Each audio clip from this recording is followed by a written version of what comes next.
20 minutes after, we can call.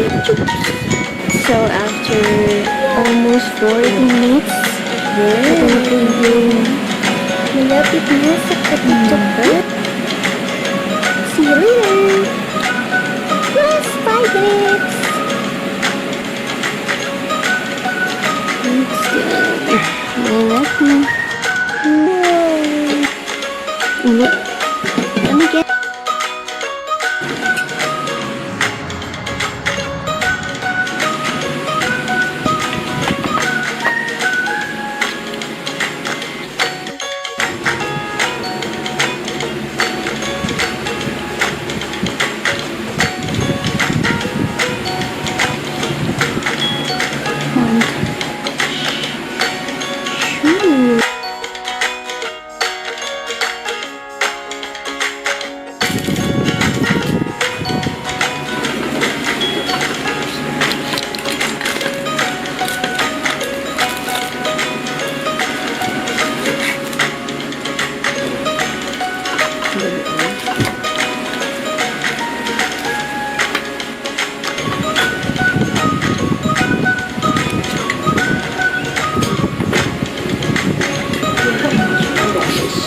Ito, lapit ilalim.